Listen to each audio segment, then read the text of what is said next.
Hi, I'm Abby Nickel here at the University of Findlay, and I'm here today with Dr. Joanne Davidson, and I'm here to ask you a few questions. That's okay with you? That's great. Okay. Tell me a little bit, you're from Findlay, and I want to know some of the things you enjoy about the city and your time growing up here. Well, I had some very key years I spent here, finishing actually my education and graduating from Findlay High School, and then I worked for the Findlay Area Chamber of Commerce, and it just kind of built for me the kind of impression that it's just a solid Midwestern city that has its values in the right place, and which is a community that really cares about each other. And for me, it's always been kind of the idol, of what I think communities should be, and working together, which I see and feel a spirit of cooperation and concern about the community within the community. That's very important. You've had, a wide range in your political career, but you mentioned that working for the Findlay Chamber of Commerce really got you started, and that you had some really great experiences there. Can you tell me a little bit about I did, that? And I happened at a young age to be lucky enough to get a position with the Ohio Chamber of Commerce, and I worked there for a little over 9 years, and I worked for a gentleman who was actually my real mentor, I think, for being interested in public service, and for someone who I think realized and recognized that women could play a significant role, and encouraged me, gave me the feeling of self-confidence that I needed, and opened up a lot of doors for me, a lot of opportunities for me, for some additional educational opportunities. Had a chance to meet and get to know the great community leaders here, the business community, and it just is very special. And as I look back on my career and different things I have done, I realize how much of that kind of determination of doing some of those came from my earlier experiences here in Findlay. Awesome. Take me back to kind of the beginning when you ran for Reynoldsburg City Council, and you lost the first time, but you still ran again, and, until you were elected. What made you decide to keep trying and keep going for it? Well, I made the initial decision to run when I kind of woke up one day and the light bulb goes on, and I'm thinking, let's see, I'm doing all the work in the campaigns. I'm putting up the yard signs, I'm delivering the literature door to door, I'm making the phone calls, I'm hosting the coffees. I'm doing all of the work, and sometimes I wasn't real happy with the candidates, who most of them were personal friends, and I admired and liked them, but I didn't think that they were giving the attention that was needed, frankly, at the city council level to make some good decisions. I was involved in the community. I had 2 daughters in the school, so all of a sudden I thought, why don't I try to elect myself? Well, I might have thought that was a good idea, but obviously the voters the first time didn't think it was such a good idea. It was before women were really running for public office, and there had never been a woman member of their city council.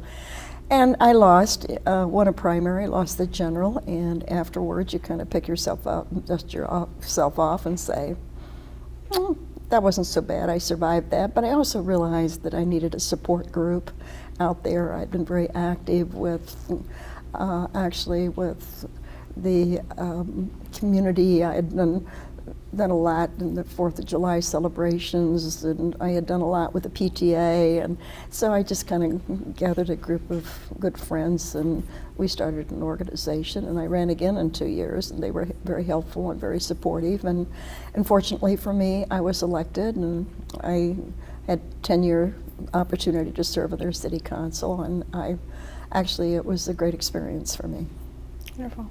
And then eventually you were Ohio Speaker of the House, first woman. How did I go from there to there, right? What kind of gravitated you toward that, and why, being the first female to have that position, what made you decide that's what you wanted and that was your goal? Well, I really didn't I didn't run for city council after 10 years. I was then working full-time for the State Chamber of Commerce, the Ohio Chamber of Commerce, and I really had kind of given up any political aspirations. And then all of a sudden, the opportunity, I'm very much involved in the political system with my political party.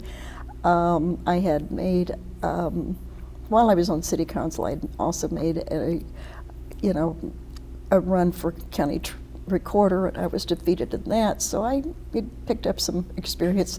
All of a sudden, the opportunity to run for a seat at the State House opened up in the district in which I lived. By then, I had been working at the chamber, representing the chamber at the State House, sitting through committee meetings. It's always easy to sit on the other side of the table and criticize the decisions they make. So when the opportunity woke up, I said, why not? I was still interested in doing that, and it was a district in which I knew pretty well. So I just, had an opportunity to get named to the ballot because he withdrew from the ballot very late, so I had a very short campaign. I went to the ballot in the middle, got named in the middle of August, and the campaign obviously was the first week of November, and it was a fairly good year for Republicans, and so I got elected and managed. The district changed a couple of times through my 20 years there, but basically my home community stayed in the district. It was, and I didn't like being in the minority, and my party was in the minority, and actually the last time there had been a Republican speaker was before I got to the legislature, and it was Chuck Kerfus, who's now Judge Kerfus from our neighbor in Wood County here to Findlay. And I just thought it was time that we tried to rebuild ourselves and regain some seats. So we started doing that. It was painful and it was long and it took a lot of effort. And I recruited a lot of good women candidates, and they ended up being very electable, and we finally had a chance in 1994 in election that was very similar to the election that we just had last week, actually at least favorable for Republicans, and we were able to gain the majority.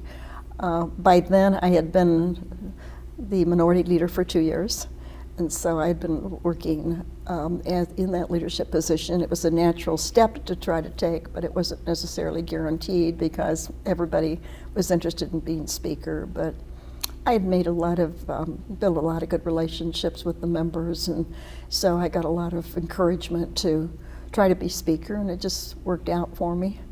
It was an interesting kind of a time approaching to that, but it ended up okay, and so I took on that responsibility and had really 6 years, really pretty good years. Working 4 of those years with Governor Voinovich and 2 of those years with Governor Taft. So it was a good experience for me, and hopefully I did an okay job. There were some tough years. There were some budgetary problems. There was a school funding case. There were lots of different big issues that we dealt with then, but it was a great experience for me. What were some of the challenges you faced as a woman in a very male-dominated field? What was that like for you? Well, the challenges were interesting ones because I think that the initial challenge was whether I was really strong enough or tough enough to be speaker, because there hadn't been a Republican speaker for 22 years. And so, could we really, the other challenge was, do they really have the ability to govern? Because there's the voting equipment on each desk is a red and a green light, and our members had pushed the red light for so long they weren't sure that they knew how to press the green light.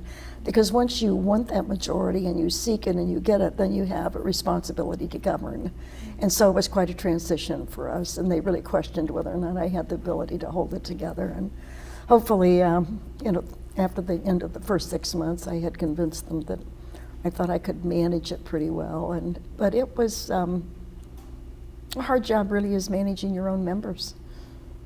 And that's because it's a diverse group of people that are elected from different geographic areas in the state, and you're not their boss. They may elect you as their speaker, but they're each elected independently, and they're their own boss. So you have to, it's like much of my earlier work and working in a volunteer leadership situation.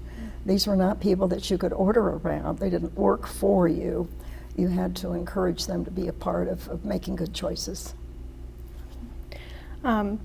You established your institute, the Joanne Davidson Institute Leadership, and our own mayor here in Findlay is a graduate of that Lydia? institute. Yes, and I want to know kind of why you decided to establish that and what you hoped women would get out of that situation? I think it came out of my experiences when I was doing all of the campaigns through those years we were building up to be the majority, and how difficult women were to recruit.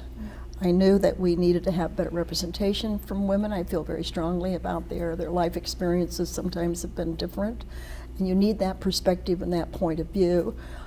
They are the voting majority in the state of Ohio, and they should be better represented in my mind, but women were tough to recruit.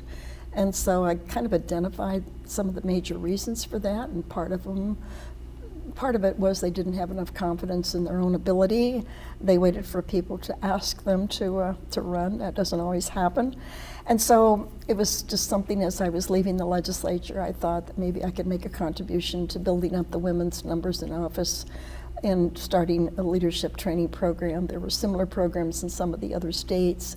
We did ours kind of independently, but we joined together with some mutual things with some of the other states occasionally. So it was driven by my own experiences. They didn't have enough confidence. They weren't willing to take the risks because it's not a risk-free business. I remember working very hard to recruit a very talented woman who would have been a great state representative, and she said, if you can guarantee me that I'll be elected, I'll run. Well, there's no guarantee in politics, and it's too bad because I think she would have been a great state representative. But little by little, we've actually increased the number of women in office. They're not where it should be now, but it's a lot better than it was when I first started. What advice do you have for women going forward now in politics as they try to pursue these careers? What do you advise them? I think the advice is that it's very helpful if you get a foundation at the local level. So if you serve on the school board or county commissioner or township trustee or city council member or mayor, it gives you the feeling for what it's all about, and it gives you a little stepping stone. It's not impossible to do it if you haven't served at the local level, but it's the base. It's where you really do most of your recruitment for, and then they gain their confidence more in that local government experience too. So, and they can bring the experience they've had there.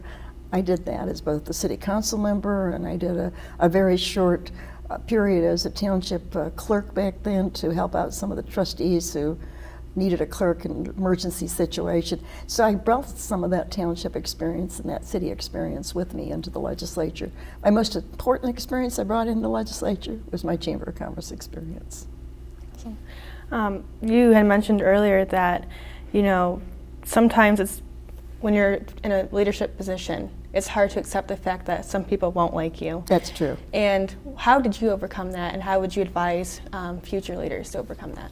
Well, I think to a certain extent you have to satisfy yourself that you've done as much as you can to listen to people, to try to address their concerns, to try to explain why these things, the decisions we're making are something that is in the overall best interest to do that. And then you have to be comfortable with yourself and the right decision that you're making. And I have an assistant who's been with me for all of my years in the legislature and is still working with me now. And I remember the first time we came to a key vote, and so I asked her for the folder of all of the letters I'd received from my constituents about this issue.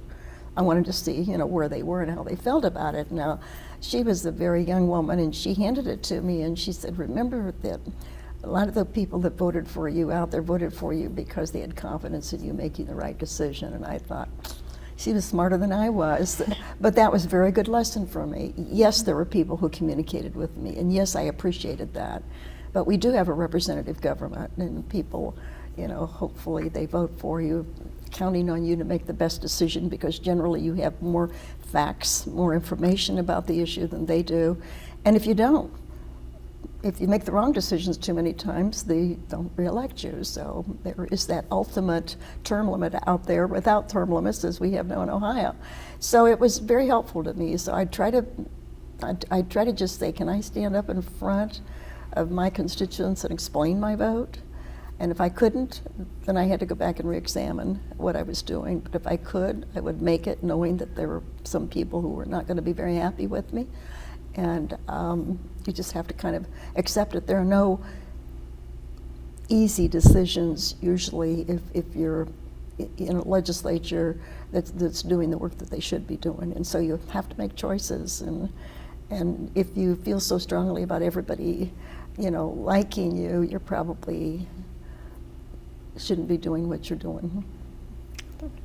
And you mentioned earlier about role models and mentors, that got you started in your career and helped you push you Right. along.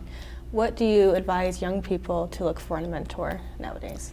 I think sometimes they happen naturally to you, but I think that there are so many people out there that are willing to reach out and help young people. I try to connect, young students who come to me and are interested in a certain kind of profession or something. I try to connect them with somebody in the community that will sit down and talk with them about them and just help them to understand the profession that they're thinking about, or give them a lifting hand.